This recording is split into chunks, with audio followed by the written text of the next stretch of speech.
Bom, boa tarde a todos.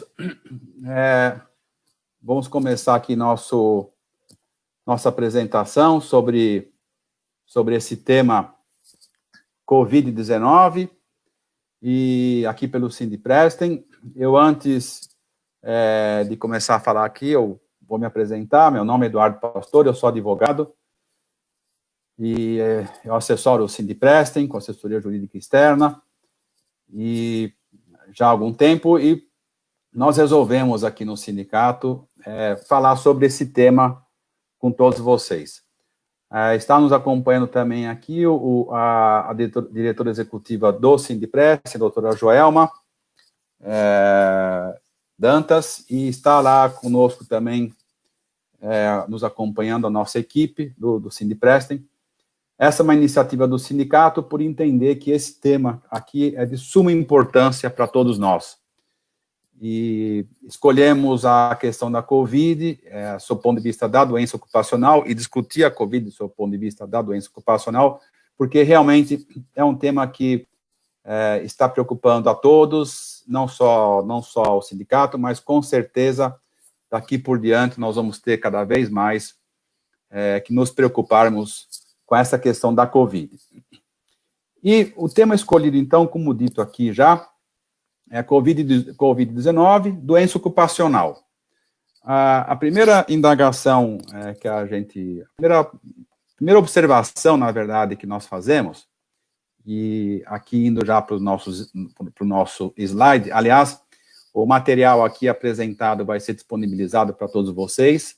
No final da minha apresentação, nós vamos estar aqui cedendo para vocês todo o conteúdo desse material, desses slides. Então, uma outra coisa que eu gostaria de colocar para vocês também é com relação à dinâmica dos trabalhos. Eu vou falar e fazer a exposição do tema, e depois, assim que eu terminar, vocês podem encaminhar pelo nosso chat as perguntas, e nós vamos respondendo. Bom, a questão da Covid, sob o ponto de vista da doença ocupacional. A primeira informação importante aqui a respeito dessa questão da Covid.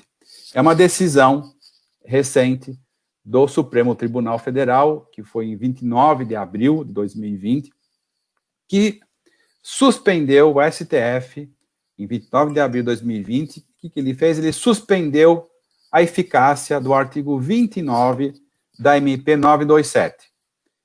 Então, o que está escrito nesta medida provisória 927? Estava escrito o seguinte, neste artigo 29, estava escrito mais ou menos assim, a Covid não é uma doença ocupacional, não sendo uma doença ocupacional, não pode ser caracterizada como acidente de trabalho. Isto era o que estava dito genericamente neste artigo 29 da MP 927.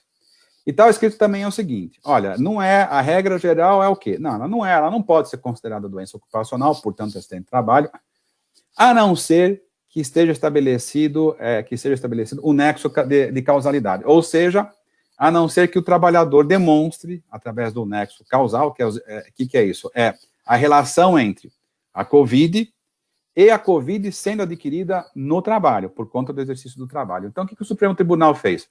Ele colocou uma regra geral dizendo o seguinte, a Covid não é doença ocupacional, salvo em se comprovando o tal do nexo causal. Bom, este artigo foi anulado, foi suspenso pelo STF, num voto do ministro Alexandre de Moraes. Por quê? Qual que é o motivo?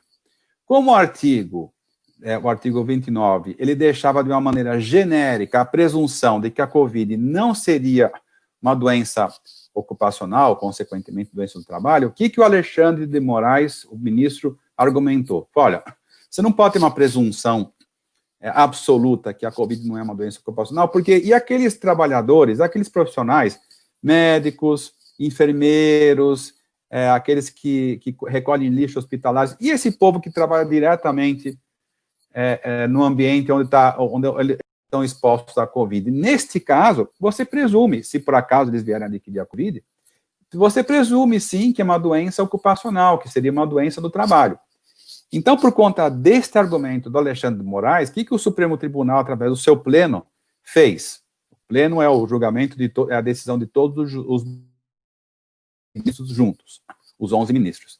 O que o pleno fez? Falou, não, realmente, não dá para você não presumir que a Covid não é doença ocupacional, porque esses trabalhadores estariam desprotegidos. Esses aqui, especificamente, que trabalham diretamente com a Covid, médicos, enfermeiros, a turma que recolhe lixo hospitalar, dentre outros. Então, o que aconteceu? O STF, o que ele fez? Anulou esse artigo 29 da MP 927. Quais foram as consequências, então, desta anulação desse artigo 29? E aqui nós precisamos prestar muita atenção, porque por conta dessa decisão do STF, houve uma grande convulsão no mundo jurídico e alguns tiraram algumas conclusões equivocadas sobre a decisão do STF. Quais foram as consequências da decisão do STF? Primeiro, o que o STF fez quando ele anulou esse artigo 29 é que ele não quis deixar uma presunção absoluta de que a Covid não é uma doença ocupacional. Ou seja, com isso, o que o STF fez? Olha, não vai ter mais o artigo 29, mas nós vamos manter aquelas regras que estão lá na lei da Previdência, que cuida especificamente desta questão de acidente de trabalho e de doença ocupacional. Que lei que é essa? É a Lei 8.213 de 91, que dispõe sobre os planos de benefício da Previdência Social. Nesta lei, você tem as regras onde são estabelecidas, onde são estabelecidos os critérios para identificar a doença ocupacional, consequentemente, o acidente de trabalho. Doença ocupacional é sinônimo de acidente de trabalho. Então, essas regras estão todas aonde? Na Lei Previdenciária 8.213 de 1991. Bom, e o que esta lei, nos seus artigos, diz, resumidamente, sobre essa questão da Covid enquanto doença ocupacional? Primeira coisa que a lei diz, o tal do nexo causal não caiu, ou seja, não desapareceu. Nexo causal significa o quê? O trabalhador que entender que ele adquiriu a Covid no trabalho, ele vai ter que provar isso, ele vai ter que fazer essa prova, ele vai ter que demonstrar que a Covid foi adquirida no trabalho. Então, aí nós começamos a entender, a partir de agora, como é que esta lei, que é a lei que está em vigência, ela estabelece os critérios para identificar a doença ocupacional. Então, a primeira regra dessa lei é o seguinte, o nexo causal permanece, o trabalhador tem que provar, demonstrar que ele adquiriu a Covid no exercício do trabalho, caso ele queira demonstrar que se trata de um acidente de trabalho. E o que diz o artigo 20 dessa 8.213 com relação a este tema inicial que nós estamos tratando aqui? E o que diz o artigo 20 no que se refere ao acidente de trabalho, portanto? Vamos lá, vamos ler aqui o artigo 20. O artigo 20 diz o seguinte, consideram-se acidente de trabalho, nos termos do artigo anterior, que seria o 19, as seguintes entidades mórbidas. Então, vem aqui. Vem o artigo 20 e vai identificar primeiro, na hora que ele vai tratar de acidente, o que é uma doença profissional. Então, nós vamos entender aqui a nomenclatura, o que é doença profissional, para a gente poder entender para onde que a gente vai caminhar na hora que nós chegarmos no conceito de acidente do trabalho.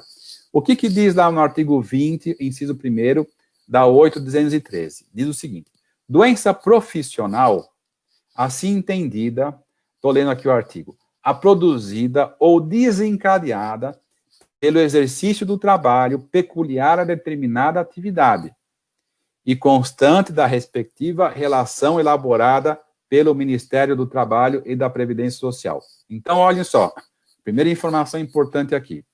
A doença profissional dentro desse artigo 20, inciso 1º, ela vai estar relacionada com o exercício peculiar do trabalho a uma determinada atividade, ou seja, a doença profissional não é qualquer doença, não, qualquer doença que eu tenho, eu vou poder alegar que a doença profissional, não. Tem que estar necessariamente essa doença profissional relacionada ao exercício do trabalho peculiar a determinada atividade. E, além disso, precisa também essa doença profissional para se caracterizar como uma doença profissional, está dentro de uma lista elaborada pelo Ministério do Trabalho e da Previdência, antigo Ministério do Trabalho, hoje Ministério da Economia, que define quais são as doenças profissionais. Bom, este, então, é o inciso número 1 deste artigo 20.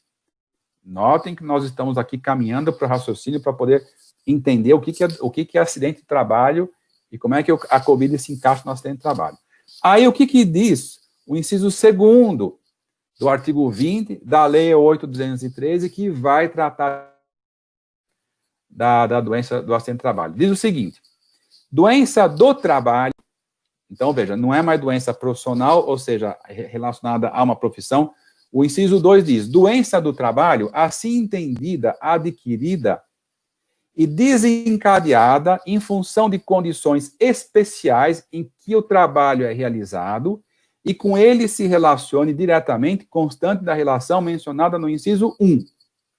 Então, vejam, o inciso 2 dessa Lei 8.213, quando ela vem já falar agora de doença do trabalho, aquela que se equipara ao acidente de trabalho, que é a tal da doença ocupacional, ela vem dizer o seguinte: só é doença do trabalho, eu vou ler de novo o artigo de um outro jeito, aquela que é entendida, que é desencadeada, olha só o que diz o inciso 2, em função de condições especiais, então, primeira regrinha, condições especiais em que o trabalho for realizado e também com ele se relacione diretamente.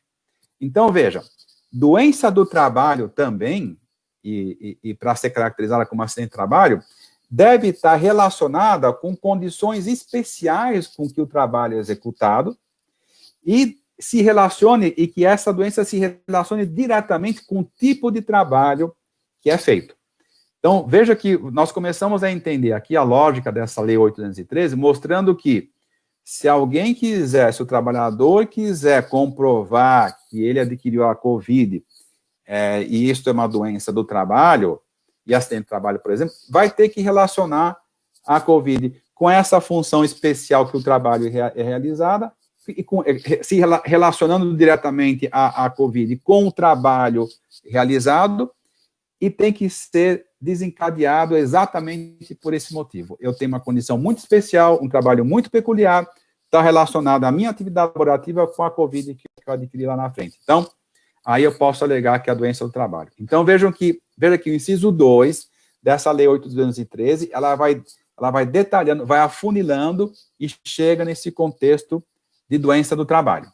Bom, dito isso, agora nós já entendemos qual que é o critério que a lei usa para poder identificar a doença do trabalho.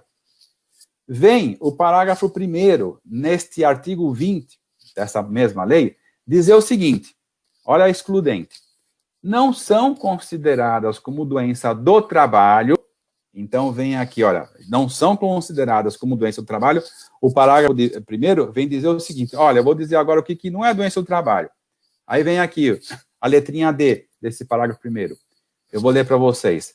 Não são consideradas como doença do trabalho a doença endêmica adquirida por segurado habitante de região em que ela se desenvolva, salvo comprovação de que é resultante de exposição ou contato direto determinado pela natureza do trabalho. Então, olha, eu não costumo ler muito artigo-lei, mas esse precisa ler, eu estou tentando resumir para vocês de um jeito bem didático para a gente poder entender esse conceito. Não são consideradas, portanto, a doença do trabalho, de acordo com esse parágrafo primeiro, as doenças endêmicas, nós vamos verificar o que é uma doença endêmica aqui mais à frente, adquirida por segurado habitante de uma região, ou seja, doença endêmica deve estar dentro de uma região determinada, a não ser, não é doença do trabalho, essa doença endêmica de uma determinada região, a não ser se você comprove que ela é resultante de uma exposição ou contato direto determinado pela natureza do trabalho. Ou seja, a não ser que você demonstre, a não ser que o trabalhador demonstre que por conta da natureza do trabalho, eu fiquei muito exposto àquele trabalho específico, aí eu posso tentar mostrar que a Covid é a doença do trabalho. Caso contrário, se eu não conseguir fazer essa relação, essa doença endêmica não pode ser considerada doença do trabalho. Bom, dito isto, Então, doença do trabalho e consequentemente, acidente de trabalho. Dito isso, nós podemos chegar à seguinte conclusão. Quais são os requisitos para que a COVID seja entendida como doença do trabalho e acidente de trabalho?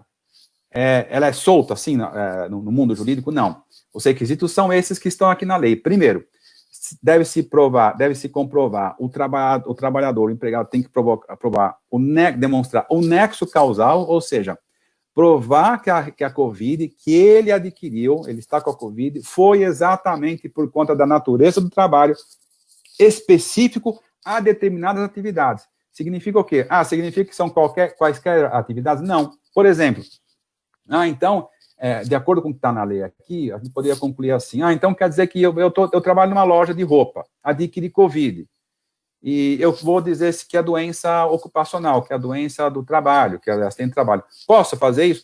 A lei 8.203 diz o seguinte, assim, olha, não, por quê? Porque para o juiz entender que é doença do trabalho, teria que ter uma relação direta com o tipo de trabalho que você está desenvolvendo, vender roupa, estou colocando esse exemplo aqui, só coloco esse exemplo. Vender roupa não é uma natureza que te expõe, não é um trabalho que naturalmente te expõe ao COVID, primeiro. Não existe nenhuma relação direta entre a tua atividade laborativa e exposição maior a COVID. Segundo, essa relação direta desse nexo não vai ser conseguido, você não vai conseguir demonstrar. E terceiro, o trabalho não desencadeou, o tipo do trabalho naturalmente não desencadeou uma doença do COVID, como poderia presumir, por exemplo, para médico, enfermeiro e catador de lixo hospitalar.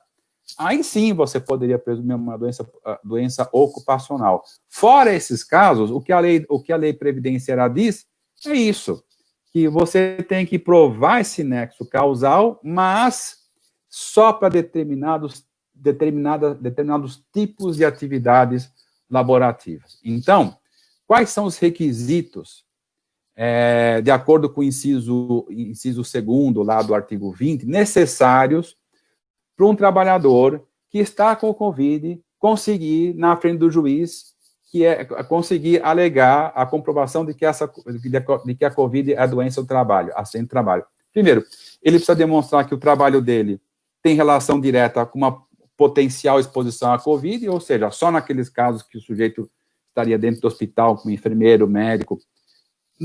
E também, em segundo lugar, que essa exposição natural ao vírus presumidamente fez com que esse trabalhador adoecesse. Fora esses casos, fica muito difícil se estabelecer o nexo causal e fica muito difícil do trabalhador argumentar, ainda que ele esteja com a COVID, que ele adquiriu no trabalho. Até porque existe uma outra variável aqui que não é a jurídica, mas é de cunho médico, na área de saúde e segurança do trabalho. O que é isso? A COVID ela é uma doença altamente contagiosa. Só que, ainda que ela seja altamente contagiosa, ninguém sabe. A coisa mais difícil é você estabelecer qual foi o momento que você pegou a COVID, ou aonde que você pegou a COVID. E qual é o impacto que isso tem do ponto de vista das relações de trabalho? É que, se um trabalhador está com a COVID, ele pode ter adquirido, por exemplo, essa COVID em casa. A família dele não toma as devidas providências com relação à quarentena. Ninguém faz isolamento. Ele adquiriu em casa, só que ele foi trabalhar. Como é que ele pode alegar? E como é que nós podemos presumir que essa COVID foi adquirida no trabalho, por conta do exercício do trabalho? A COVID, a sua doença, pode ter sido adquirida no ônibus. Como é que você pode alegar, presumir de que ela realmente está dentro da empresa? Como é que você pode presumir que ela foi adquirida na empresa? Então, o nexo causal aqui da COVID, enquanto doença ocupacional acidente de trabalho, é difícil de ser estabelecida, ainda que ela seja altamente contagiosa. E ainda que você pudesse estabelecer essa relação, o outro requisito do inciso 2 do artigo 20 é ela tem que constar de uma relação, de um anexo que está na Previdência como doença ocupacional.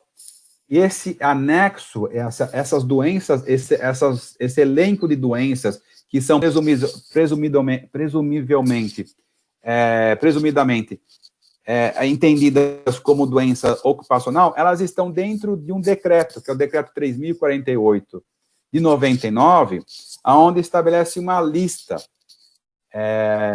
taxativa de nexo profissional, estabelecendo quais são as doenças que presumivelmente podem ser entendidas como doenças do trabalho dentro dessa lista, que não consta a COVID. A COVID não está nessa lista. Então, ela está fora dessa lista e este é um dos requisitos que a lei exige para se comprovar também que a COVID é uma doença do trabalho.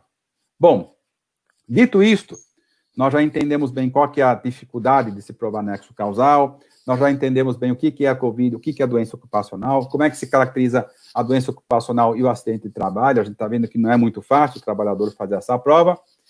Dito isso, uma segunda informação, que alguém pode perguntar, mas quem é que então identifica o nexo entre a enfermidade e o trabalho? Quem é que vai fazer quem é que vai dizer, no caso prático, se a COVID realmente qual é a relação entre a enfermidade, a COVID e o trabalho?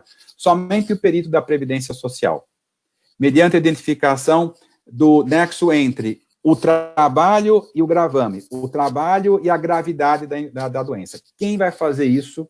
Quem vai estabelecer, quem vai identificar o nexo causal e afirmar que a COVID, ela poderia, em tese, estar sendo caracterizada como uma doença profissional, uma doença ocupacional, uma doença ocupacional e acidente de trabalho, é o perito do INSS. Então, somente o perito da Previdência Social, que ele poderia fazer esse trabalho de identificar o nexo entre enfermidade e trabalho.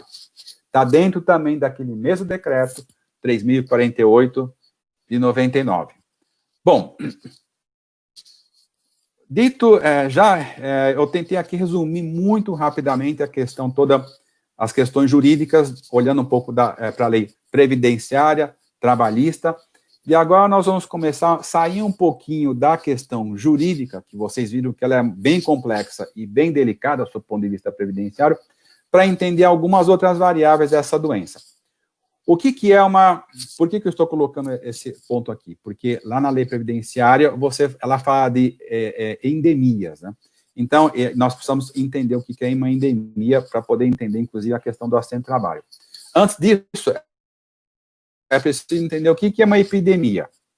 Uma epidemia é aquela doença que vem se alastrando em várias regiões, numa região determinada, que pode ser no contexto estadual ou municipal. Então, uma epidemia, ela pode acontecer numa determinada região específica, pode ser dentro de uma cidade, no município, ou dentro do estado.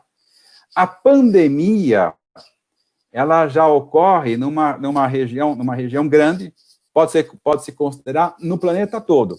Uma pandemia, ela acontece em várias regiões do planeta, que é o caso da COVID. Então, nós temos a epidemia, nós temos a pandemia, e nós temos a endemia também. O que é a endemia? A endemia é a doença que acontece com muita frequência num determinado local. A endemia, ela pode estar no contexto da epidemia ou pode estar no contexto da pandemia. No caso da COVID, é uma endemia que está no contexto da pandemia. Ou seja, ela está se tornando uma doença que acontece com uma certa frequência em várias regiões, vários locais, no planeta todo. Então, o que acontece? Ela é uma pandemia que vem acontecendo com frequência em vários locais simultaneamente e altamente contagiosa.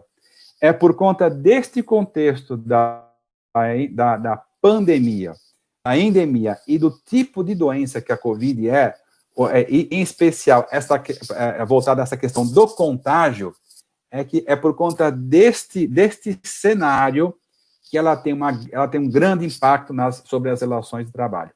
Por isso que, inclusive, nós estamos fazendo esse webinar hoje, porque nós sabemos que o conjunto desta obra toda tem um grande impacto nas relações de trabalho, na questão trabalhista, como vocês estão vendo, a ponto da lei previdenciária tratar dessa questão. Por quê? Porque o acidente de trabalho, nós vamos verificar agora, na hora que você caracteriza o acidente de trabalho, tem reflexos profundos sobre a empresa. Nós vamos verificar quais são esses reflexos aqui um pouquinho mais à frente. Bom, O contexto da Covid, então, ela está, está no contexto da endemia, né? E ela é de alta transmissibilidade. Não há vacina ainda para esta doença. Então, vejam como é que ela está numa condição atípica. As outras doenças endêmicas, varíola, que estão por aí e que nunca vão deixar de existir, você tem a vacina, só que as outras doenças que são altamente contagiosas e perigosas, o ser humano já conseguiu a vacina. Como a Covid ainda nós não conseguimos a vacina, nós não temos a vacina, é por isso que ela se torna particularmente devastadora do ponto de vista trabalhista. E aqui, eu estou pensando aqui nessa situação, é tão devastadora que vocês reparem que a Covid paralisou o mundo, né? Ela paralisou as relações de trabalho. Por quê? Porque ela atingiu em cheio o quê? A questão trabalhista. Todas as empresas fecharam as portas, todas as empresas pararam suas atividades. Por quê? Por conta da Covid. Ela tem um impacto sobre as relações de trabalho monumental, como nós estamos vendo e estamos vivendo, vocês todos já sabem. Bom, então a pergunta que se faz diante de todo esse quadro colocado aqui, a Covid, então, ela pode ser considerada como doença do trabalho? Acidente do trabalho como regra? Como regra, não. Mas como exceção, sim. A exceção é o seguinte, como regra, ela não pode ser considerada como doença do trabalho, a não ser que você caia na exceção. Pode ser, caso se a Covid for resultante da exposição ou contato direto e determinado do trabalhador com este vírus, somente para esses casos dessas atividades laborativas especiais. Médico, enfermeiro, quem recolhe lixo hospitalar, para esses casos, presumidamente. Voltamos, então, àquela decisão do STF. É por isso que o STF anulou aquele artigo 29. Ele quis deixar exatamente essa regra. Olha, não vamos deixar como está no artigo 29, dizendo que a Covid não é uma doença ocupacional. Ela pode vir a ser, sim, uma doença ocupacional para aqueles casos específicos daquelas atividades laborativas específicas. Tá? Então, avançando um pouquinho mais agora, uma outra informação importante é com relação ao nexo causal. Diante deste quadro, quais são as cautelas que os empregadores e trabalhadores devem tomar com relação a essa questão da Covid? Primeira coisa, qual que é a incumbência do trabalhador quando ele se vê com a Covid grave? Ele vai tentar provar o nexo causal, ele vai tentar provar a existência da Covid adquirida por conta da sua atividade laborativa. Vocês já viram aqui como que isso é difícil, dá para fazer isso, mas desde que seja em situações muito peculiares. Mas ele vai ter que fazer prova robusta do nexo causal. Quem é o trabalhador? E qual que é a incumbência do empregador, pelo lado do empregador? É desconstruir esse nexo.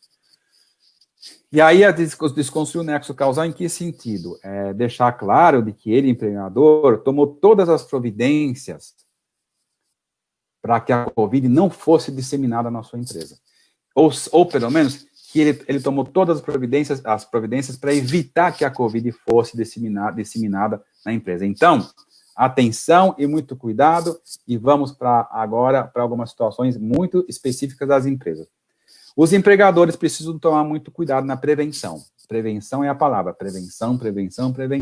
Por quê? Eu repito isso várias vezes.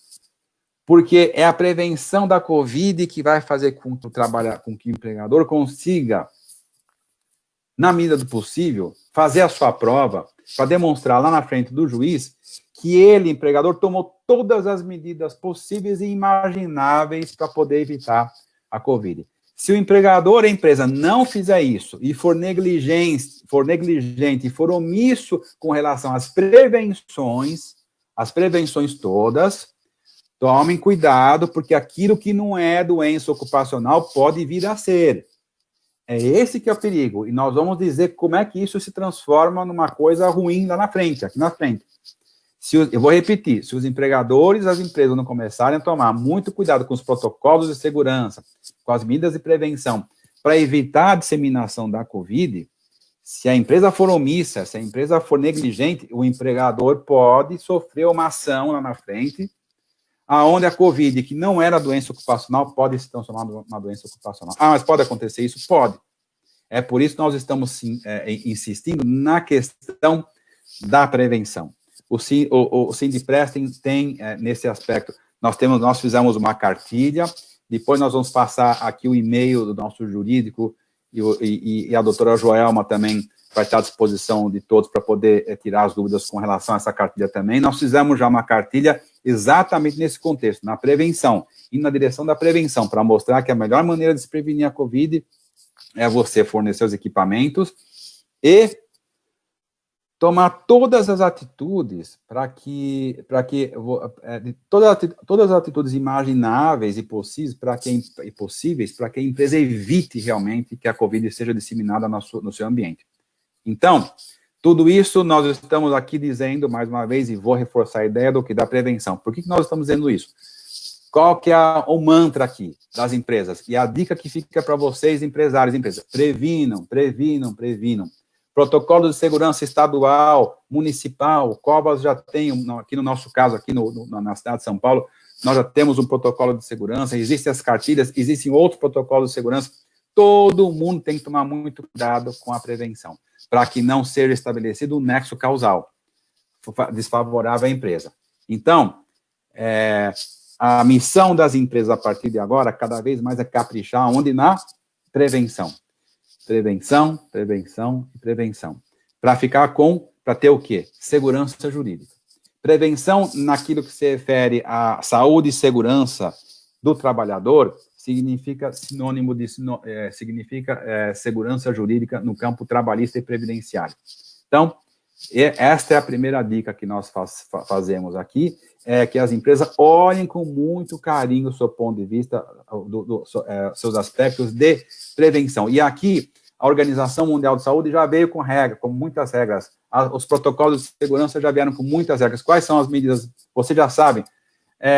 Estabelecer horários alternativos, jornadas escalonadas, uma jornada um horário um pouco de entrada um pouco mais tarde, sair um pouco mais cedo, fazer micro jornadas dentro de uma jornada da mãe, estabelecer 1,5 m, 2 metros de distância entre as mesas dentro do ambiente de trabalho, não deixar usar aqueles bebedouros coletivos que encostam a boca, copos descartáveis, álcool, máscara, tudo isso no contexto das relações de trabalho é muito importante. Essas medidas são muito importantes que sejam tomadas para que as empresas caprichem aonde? Na prevenção e fiquem com prova robusta e consigam comprovar lá na frente, se por acaso elas sofrerem alguma ação judicial, que elas tomaram todas as medidas para se evitar a Covid. Então, reforçamos aqui a questão da prevenção,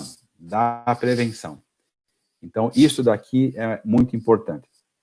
Bom, aqui,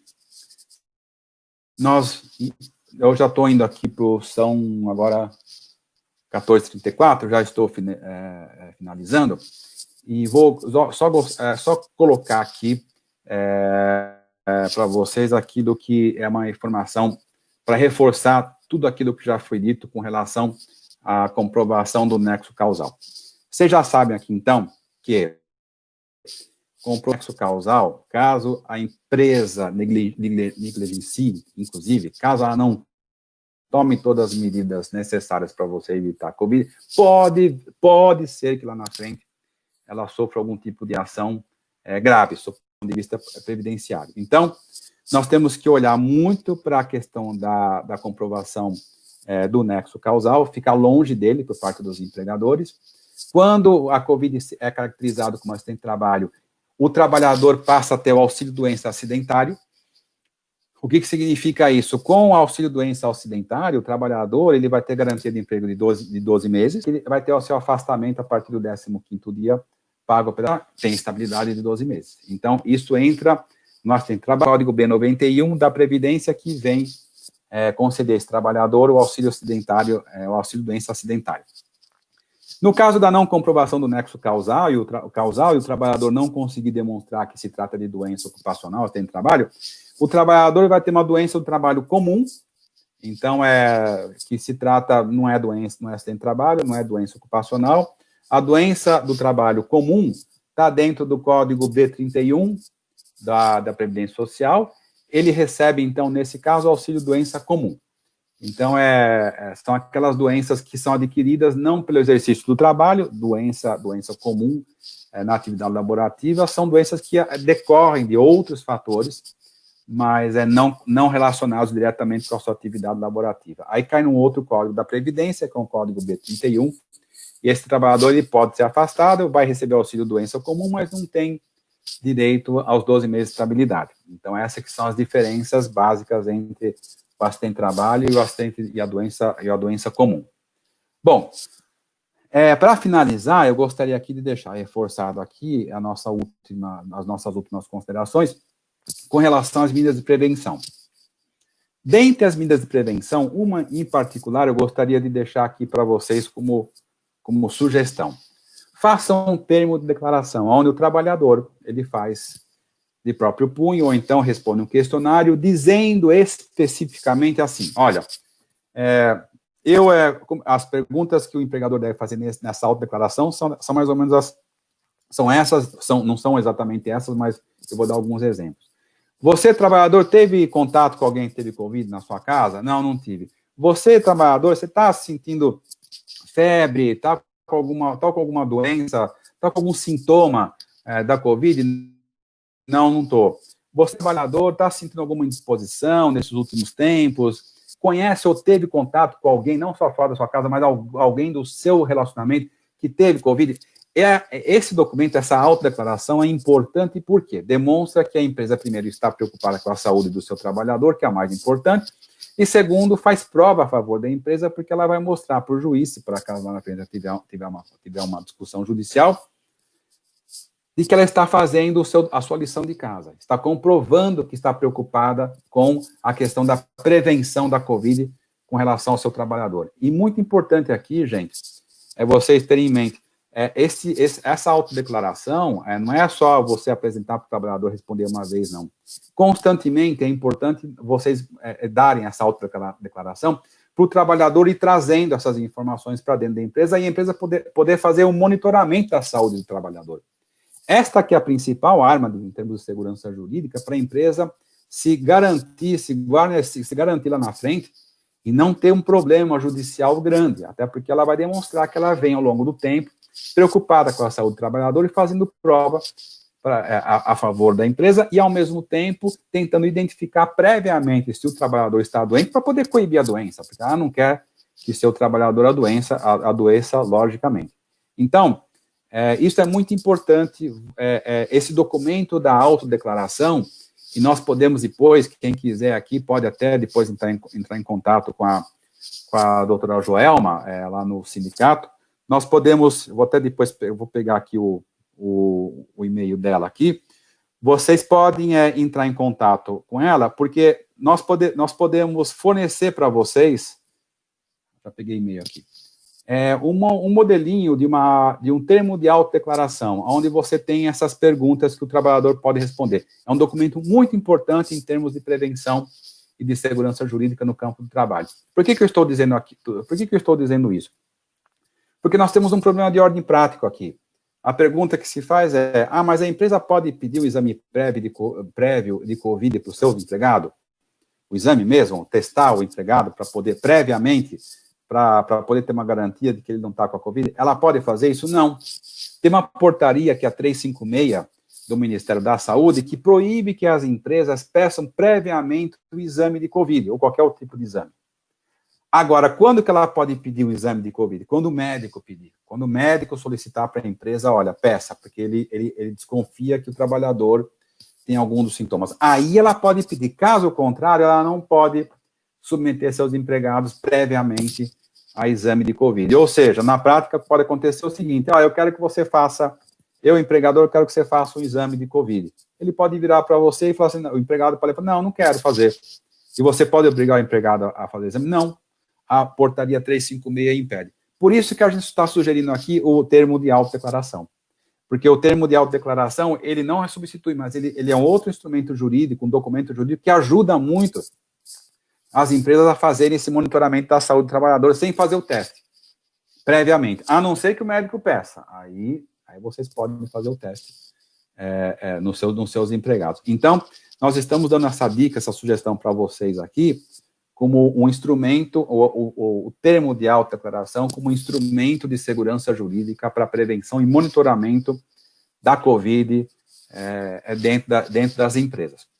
E, por fim, nós não podemos deixar aqui de falar também, lembra que eu falei para vocês aqui que a Covid poderia, não é doença ocupacional, mas poderia se transformar numa doença ocupacional, quando? Em que situações? Quando o Ministério Público do Trabalho, por exemplo, identificar que um trabalhador se infectou, mas teve o outro lado dele que se infectou também, 3, 4, 5. Se você tiver 5, 6 trabalhadores que se infectaram com a Covid, eles estão no mesmo lugar, no mesmo ambiente, trabalhando juntos, um juiz do trabalho pode presumir, sim, que se trata de doença ocupacional. Ainda que a lei diga que não, mas pode haver uma presunção, principalmente se a empresa não tomou as devidas cautelas para poder evitar a Covid. Lembra que eu falei aqui? Negligência e omissão. Então, gente, precisamos tomar o quê? Cuidado com o quê? Com as ações coletivas, ações civis públicas, e não se esqueçam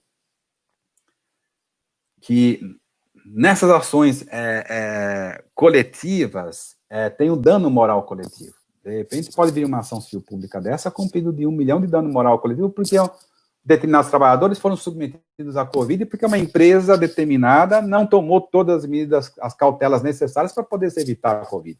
E contaminou 8, 15, 20. Por que não presumir isso numa ação coletiva? Vocês acham difícil haver uma presunção de que, nesse caso, a Covid é doença ocupacional? Não seria difícil, não. Portanto, nós alertamos para a questão das ações civis públicas para o direito coletivo do trabalho. É por isso que a gente, mais uma vez, reforça a questão da prevenção individual. Prevenção de todo mundo. Protocolos de segurança. Todo mundo olhando para as prevenções. Porque, caso as empresas não se comprometam com a prevenção, aquilo que não é um problema pode virar um problema gigante. E vocês sabem que, se tem uma coisa pior do que o passivo trabalhista, é o passivo previdenciário. O passivo previdenciário é devastador, é muito mais caro e muito mais sério e pesado para a empresa do que o passivo trabalhista. Portanto, fica aqui nosso alerta com relação à prevenção. Mais do que nunca, daqui por diante, até que surja uma vacina, nós precisamos nos preocupar com a questão da prevenção da Covid no ambiente do trabalho. Por tudo aquilo que foi dito aqui. Eu tentei, ao longo desses 45 minutos aqui, resumir para vocês uma legislação bem complexa, robusta, previdenciária e trabalhista, para passar para vocês aqui essa informação importante sobre os aspectos preventivos da Covid.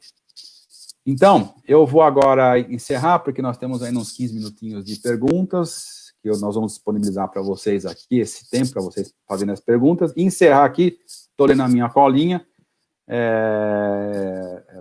encerrar a nossa apresentação, agradecendo aqui a todos os associados do Sindiprestem pela presença, colocar aqui o sindicato à disposição de todos aqui. Venham para o Sindiprestem, fiquem perto do sindicato. Só para terminar aqui, deixar uma outra mensagem aqui. Pacificação social e segurança jurídica, ela acontece quando você tem uma boa negociação coletiva, quando você tem uma boa relação coletiva de trabalho. Isso só é possível quando você tem bons sindicatos funcionando. E o Sindiprestem é um desses sindicatos. É um dos sindicatos que pode oferecer uma prestação de serviço robusta, poderosa, com muita segurança jurídica para os seus associados, que é o que a gente tem feito até agora, até hoje. E tem, modéstia à parte, surtido bons resultados. Esta que tem sido a preocupação do Vander Morales, o presidente do nosso sindicato, do Sindiprestem, é exatamente passar para os seus associados o viés preventivo. É muito melhor prevenir do que indenizar. O Vander sempre diz isso para a gente. Custa muito mais barato prevenir do que indenizar. Custa muito mais barato você investir em prevenção do que você investir em ação. Então, a preocupação do Sindiprestem é essa, por isso nós estamos fazendo o nosso webinário, por isso nós estamos tratando da Covid e passando essas informações para vocês. E, para quem quiser tirar as dúvidas e tiver mais dúvidas e eu quiser outras informações sobre o trabalho que o Sindiprestem vem realizando, aliás, com relação à cartilha também, acesse o e-mail da doutora Joelma Dantas, que é colocar só aqui, falar certinho o e-mail, o e-mail dela, jurídico@sindeprestem.com.br. Vou repetir, jurídico@sindeprestem.com.br. A Joelma está sempre à disposição, o nosso jurídico está sempre à disposição dos associados, e esperamos que vocês nos acionem.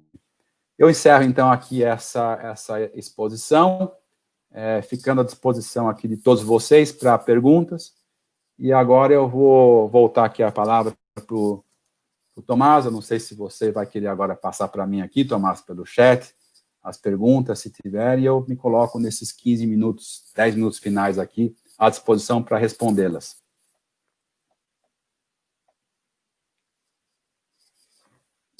Vamos ver aqui. Eu tenho aqui... Estou olhando aqui o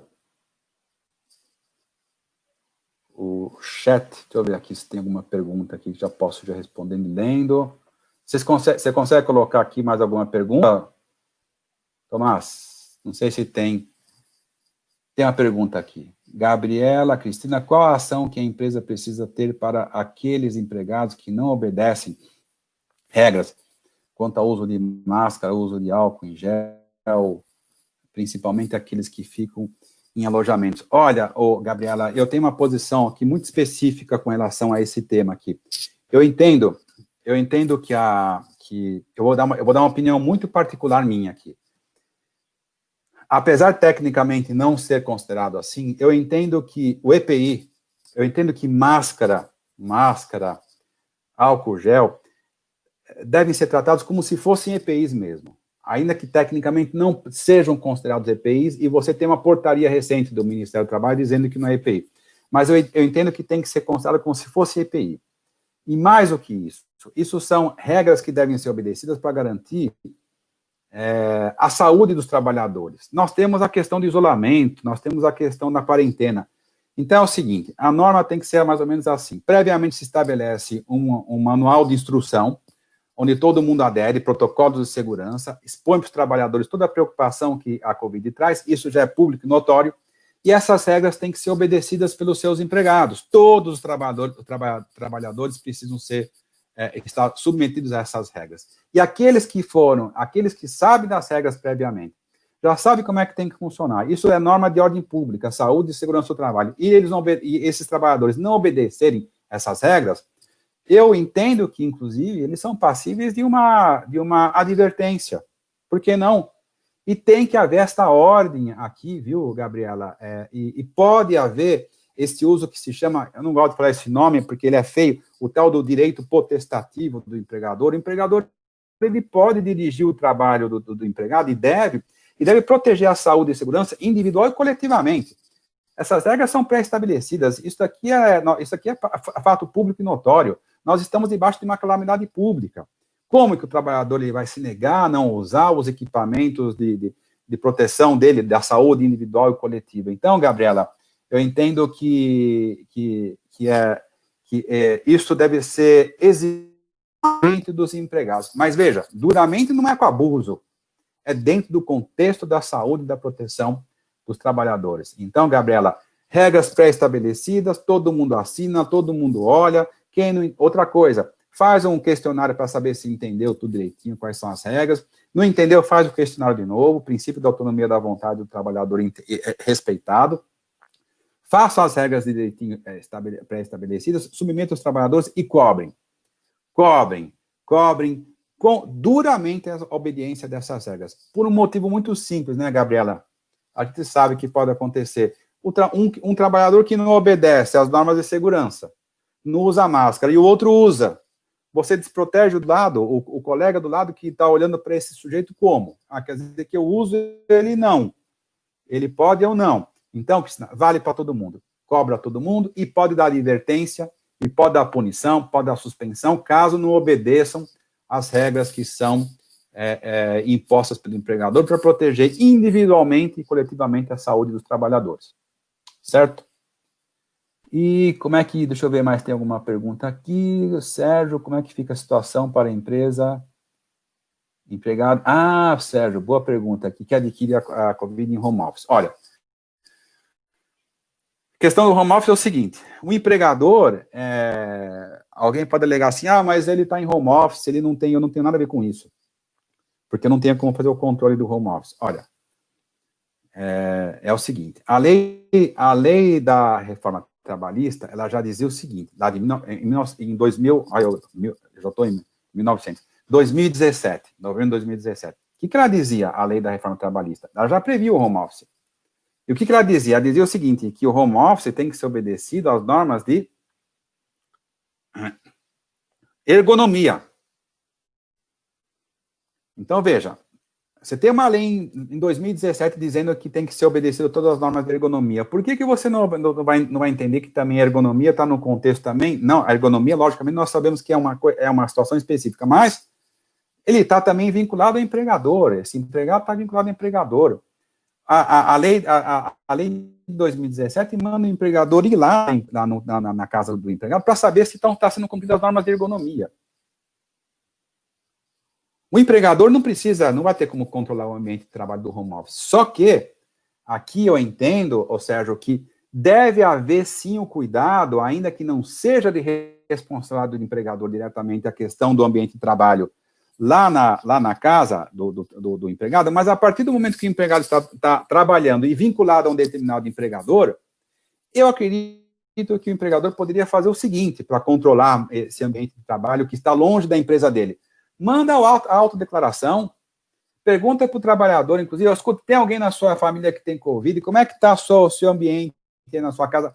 Faz essas perguntas para identificar, tentar tirar uma radiografia do ambiente que ele está, para fazer um pseudo-controle, ainda que não seja muito forte, mas um controle daquele ambiente que está fora do controle natural da empresa pelo fato do empregado não estar na empresa. Então, eu considero aqui, Sérgio, que ainda que o trabalhador esteja em home office, isso não seja responsabilidade dele realmente, por quê? Porque se o trabalhador pegar a Covid em casa, como eu coloquei aqui, vai ser difícil de provar o nexo causal. Ele vai dizer o seguinte, eu estou à disposição do empregador, porque eu tenho a carteira de trabalho aqui, ele me colocou em home office, estou com Covid. Tá, mas você adquiriu a Covid, mas ninguém cumpriu quarentena na sua casa. Então, Sérgio, não é por conta desse home office em termos de pandemia que eu estou dizendo isso, mas o que eu estou dizendo é o seguinte, o home office é muito difícil se comprovar o nexo causal. Em home office é mais difícil ainda. Mas nem por isso, que é o que eu gostaria de deixar claro aqui, as empresas devem negligenciar com relação à sua preocupação com relação à saúde e segurança do trabalhador que está em casa. Através do quê? Através do instrumento da autodeclaração. Então, eu recomendo que seja feito isto, Sérgio, para você poder até constituir prova, segurança jurídica e, mais do que isso, né, Sérgio? Verificar se o trabalhador está com a Covid e você poder prevenir isso daí antes que aconteça o pior. Então, eu recomendo essa de novo e eu volto àquele documento da autodeclaração. Bom, temos mais um tempinho ainda, deixa eu ver, Marcela Santos, boa tarde, caso o trabalhador aponte a autodeclaração que teve contato com alguém infectado, ainda assim, o empregado não é obrigado a fazer exame? Olha, eu sugiro assim, o trabalhador apontou que ele teve contato com alguém infectado, imediatamente, o que eu sugiro é que esse trabalhador passe pelo médico. Ou médico particular, ou médico da empresa, ou no médico no posto de saúde, mas eu entendo que passe pelo médico imediatamente com esta informação, viu, Marcela, que ele acabou dando na autodeclaração, e mande para o médico. E esse cara vai passar... Aí o médico vai dizer, olha, suspeita, ou presume, ou então, olha, está inconclusível, mas aí tem alguns sintomas da Covid. Pronto, Marcela, é o que você precisa para afastar, para não deixar mais trabalhar, com segurança jurídica, para preservar a saúde do trabalhador. Veja, nós não estamos falando de discriminação aqui, nós estamos falando de saúde do trabalhador, para ele ficar seguro, para ele poder se tratar, não contaminar a outros trabalhadores e conseguir sarar com segurança jurídica e com tranquilidade na sua empresa, na sua casa. Então, mais uma vez, eu declaro que eu estive em contato com alguém que teve Covid. O que você faz? Imediatamente, médico. O médico vai olhar, de repente o médico fala assim, não, ele teve contato, mas não tem sintoma nenhum. Olha, isso aqui teve contato, mas faz 4 dias atrás que ele teve contato. Inclusive, o tempo, Marcela, é importante nessa autodeclaração. O tempo. você mensurar as informações com o tempo. Porque às vezes o cara fala, não, mas o meu contato foi há 8 dias atrás. Não, então não tem nada, porque em 5 dias o sintoma se manifesta. Então, essas medidas desse documento da autodeclaração são importantes. Outra pergunta aqui, Christian, qual é a recomendação com os nossos trabalhadores temporários trabalhando nos tomadores de serviço, quanto à questão da prevenção? Christian, a mesma coisa, os trabalhadores temporários devem obedecer, tomador, temporário, empresa, todo mundo tem que obedecer protocolo de segurança, todo mundo tem que olhar para os seus protocolos de segurança. Um trabalhador temporário, eu tenho um trabalhador temporário numa empresa X, a empresa temporária vai ter o seu protocolo de segurança e a empresa tomadora também desse serviço. Então, todo mundo vai ter que ter debaixo dos protocolos, vai ter que observar esses protocolos de segurança. Agora, uma questão importante, e se o temporário demonstrar que ele teve a Covid? Eu tive a Covid, porque eu estou trabalhando numa empresa X, e eu sou temporário, e eu adquiri a Covid.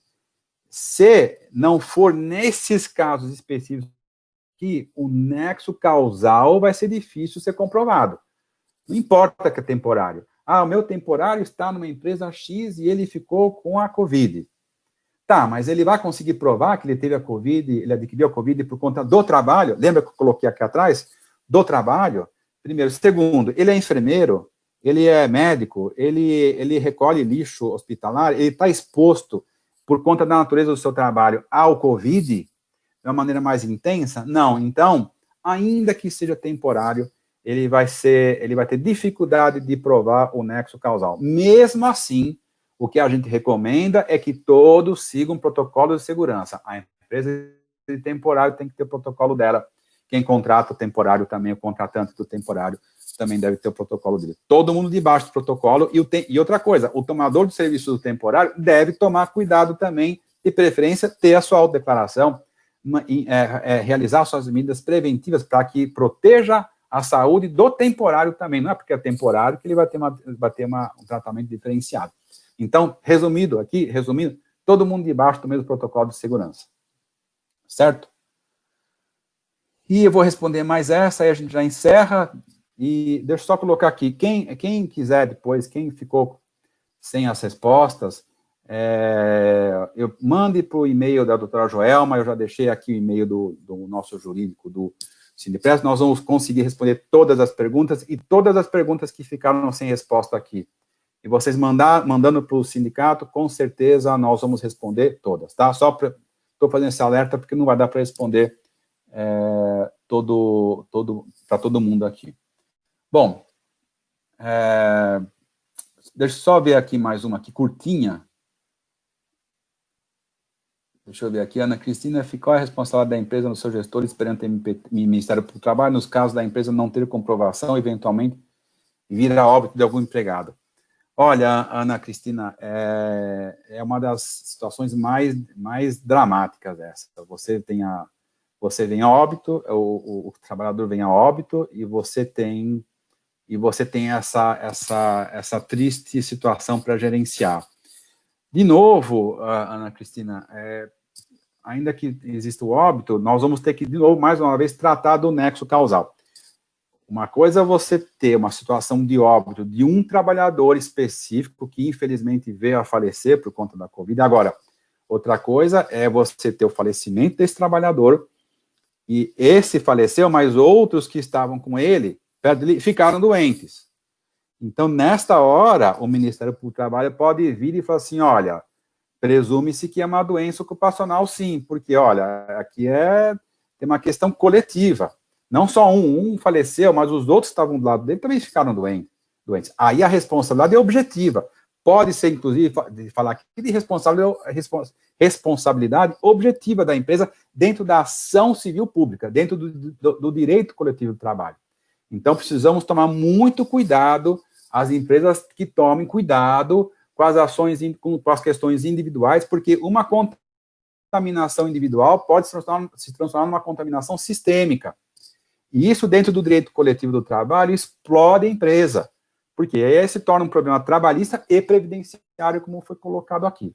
Então, precisamos ter muito cuidado, e mais uma vez, eu vou encerrar agora, desculpa aqui eu vou ter que parar a exposição. Eu só deixo como uma última mensagem aqui o mantra. O mantra em cima de uma única palavra: prevenção, prevenção, prevenção. Que a gente olhe para a prevenção, que vocês, empresários e empresas, tomem muito cuidado, não caiam na ladainha de que, então não é do ocupacional, está na lei. Não, não é a princípio, mas pode vir a ser, mas nós temos uma grande vulnerabilidade jurídica aqui nas ações coletivas. Então, prevenção, prevenção, prevenção. E a melhor maneira de vocês se prevenirem, sabe o quê? Sabe fazendo o quê? Indo para o Sindiprestem para perguntar como tem que se prevenir. Nós estamos aqui para isso. Olhar para esse webinar, estar aqui com a gente, conosco aqui, para poder esclarecer essas dúvidas. Esse que é o papel do sindicato, e é isto que o Wander Morales sempre nos pede para que nós façamos para os nossos associados, e também para quem não é associado, que a gente passe maciçamente todas as informações possíveis para evitar os problemas trabalhistas, e agora os problemas da Covid. Então, eu encerro aqui a nossa participação, agradeço a atenção de todos, bastante gente, eu estou vendo aqui que está ainda com a gente aqui, preso aqui na nossa conversa, e vocês podem aguardar que o Sindiprestem aqui vai estar fazendo, o nosso objetivo é fazer um webinar por semana, de outros temas trabalhistas e previdenciários, para atender os nossos associados, e também, quem não é associado também, pode chegar junto, pode vir aqui para o sindicato, porque vocês vão ser muito bem atendidos e vocês vão adquirir aquilo que a gente vende com mais gosto e com mais profissionalismo, que é a segurança jurídica, dentre outros serviços que o sindicato oferece efetivamente. Muito obrigado, então, pela atenção de todos, agradeço a companhia e até o nosso próximo webinar. Até logo. Tchau, boa tarde. Até logo.